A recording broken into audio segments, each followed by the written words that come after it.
Sup guys, this is JusticeSoulTuna with another voice of JST, and this time I'm here to talk about the topic of game length. Because you hear it a lot recently, how people say, well, reviewers, and some people as well say, this game was too short, usually implying that a game's around 5 to 6 hours, for example, on completion, on average. Mind you, this is always an estimation. Or their personal experience of the game, it took them 5 to 6 hours. And sometimes this seems to signify a game's quality based on its length, and I don't agree with that. I've never agreed with the idea that a game's quality should equal its length, primarily because a game length doesn't equal how good the game is. And there's several reasons for this. Firstly, I always like to use the nostalgia model for this. I always like to think that sometimes people, at least around our generation, who say games are too short or too easy for that matter, usually work off nostalgia, saying that, oh, games back in the day were so much longer and, you know, they were so much harder and blah, blah, blah. I mean, I've already addressed the hard part before, I think, but the length part is something you need to think about. Sometimes I like to think, especially in the case of people who are now adults who play games that were when they were younger, the nostalgia model is true, because here's the thing. Perhaps when you were a kid, when you were first exposed to these games, or when when you weren't that good at the game, even if you were decent at the time, if you weren't that good at the game, you weren't that critically thinking with it, or you couldn't expose its sort of its ins and outs and figure out how to play it effectively, of course the game would seem long. I mean, a game that would probably be 10 hours might have taken you 20 to 30 hours simply because of the amount of times you died or you didn't know what to do or where to go. But if you were to go back and play that game now, I guarantee it would not take you that 10 plus hours it must have taken you. Like, I can think of so many examples of old games that I played when I was younger that took me God knows how long, and in hours. I mean, I couldn't really gauge, but I'd even have to say that it took me several days to months because of the time in between I played it. And that's another thing, the effect of time lapsing, where you're not really sure how long it took you because you played it over a series of days, since you only played games for maybe an hour or so each day. So sometimes a game can seem longer. For example, a game like Mega Man X4, which seemed really long when I was younger, when I first played it at the age of like 12, 11 or so. When I play Mega Man X4 again, the game can take me literally about 5 hours, ironically, or less. In fact, actually, I think I was able to complete the game within 4 hours, and that actually says a lot. So that's the first thing. So I don't think every single new game is short simply because of that, because it could just be that people who are good at games or good at the genre of game have played these types of games so many times it would take them that amount of time. It's a nice gauge, it's a nice estimate, but I don't believe that it's a standard by which we should say every game is this length, and therefore anybody who plays it will experience the same thing, because people that are younger, people that or older for all we know, or just people of varying skill levels or play styles might not complete a game in the exact same time it takes the person either reviewing the game or just a person in general. So I always like to think anyway, that it's not down to purely just how old or new the game is. Game length is completely subjective to person, and that's the bottom line. I mean, to give another example, people said that, obviously I'm a big fan of the Call of Duty series, people said that Call of Duty 4 was the longest one and Modern Warfare 2 and 3 are relatively short. I actually don't agree, because first of all, I actually played all three Call of Duties, like Modern Warfare's that is, in a row. COD 4, Modern Warfare 2, Modern Warfare 3. It took me the same exact time, and that was 4.5 hours to complete it. Basically, it took me 4.5 hours to complete each game, including COD 4. The first time I played COD 4, it probably took me 8 to 9 hours, probably 10 hours, because that was the first time I was playing a Call of Duty properly. That was the first time I was experiencing something that intense, and it was the first time I was experiencing Modern Warfare. So of course, being exposed to that game for the first time, it took me a lot of time based upon deaths, figuring out where to go and how to get past certain sections. But after knowing that, after playing all the Call of Duties and having played Call of Duty 4 on Veteran, if I go back, I can speed run that game pretty effectively. 10 hours to 4 hours, just look at that jump in difference.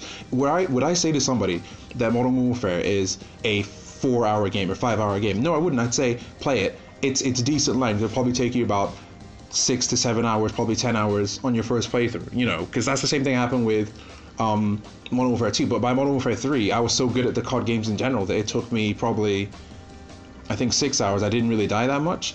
So, that's one thing. And it applies to a lot of other games. Like, just think of games that you're good at that you can easily go back and speedrun. In fact, the existence of speedrun proves that game length doesn't really equal quality, or doesn't really signify how actually long the game is, because it's not objective. If you can speedrun a game, then surely game length is such a strange and crude term. People can speedrun RPGs like Star Ocean Till the End of Time in 3 hours. Like, just think about that. 3 hours? That doesn't make any sense. How can you speedrun a game that long, or like maybe 4 hours, that long, in that amount of time? I mean, it's like saying you can complete the first 2 discs of FF13 within a space of under 6 hours, which shockingly enough might be possible. It took me 30 hours for the first disc, but that's because it was the first time I played it, and I have only done a playthrough to about like the end of the first disc, so I wouldn't really know exactly how long it would take you to get to the end of like the first 2 discs, or the first 30 hours technically of FF13, as in like the introductory sections before Grand Pulse. So you get the idea.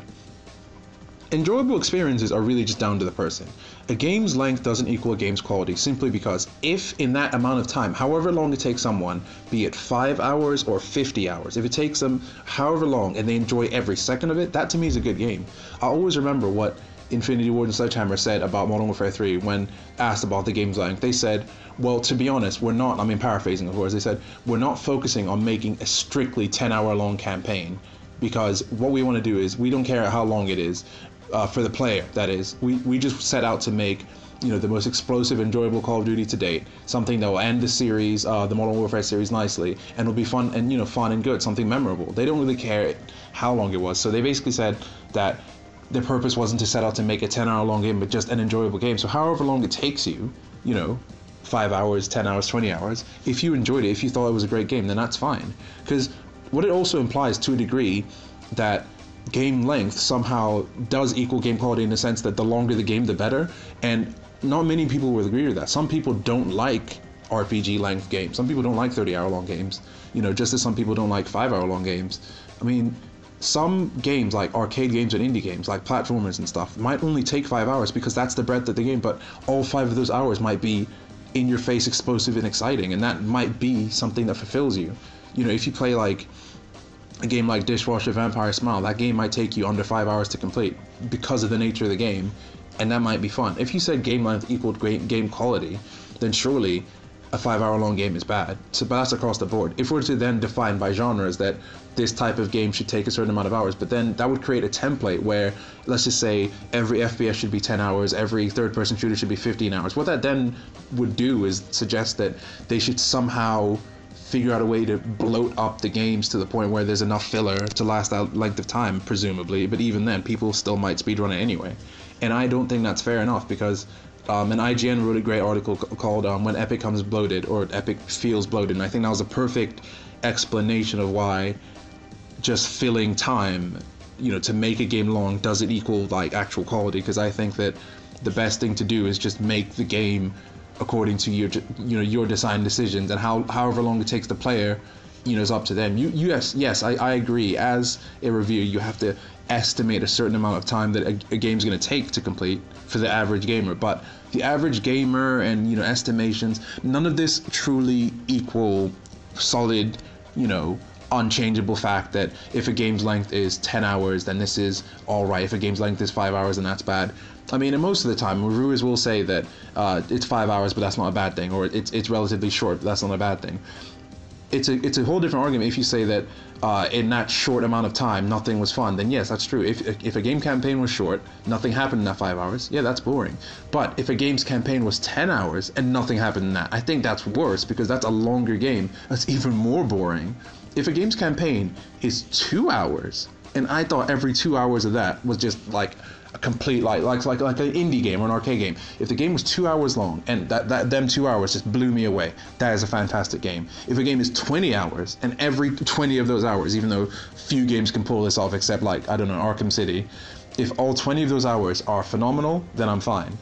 So personally, I don't care about the game length. I mean, I preferably like around sort of the 6 to 10 hours or 15-hour long games. That's me personally. But I always feel that sometimes with some games, not all, around this sort of 9 to sort of 13-hour mark, there is this annoying drop-off where either the game loses momentum, or sometimes just adds on random stuff, or just adds on complete fluff, like what Darksiders did, Darksiders 1, where you had to go back and get the keys. But few games like Batman Arkham City and actually FF13 too do this amazing thing where in their last couple of hours they actually get even better.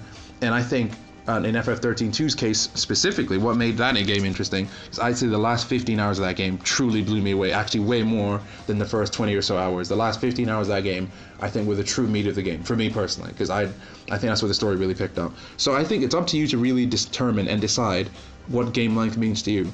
I do not believe in no way that game length equals game quality. It just doesn't. A game's length should not dictate how fun the game is. The game's quality within that space of time should dictate how fun it is. So I mean, that's just my opinion. I'll leave your comments what you think. Yeah, this is JusticeSoulTuna with voice of JST once again. So talk to everyone later.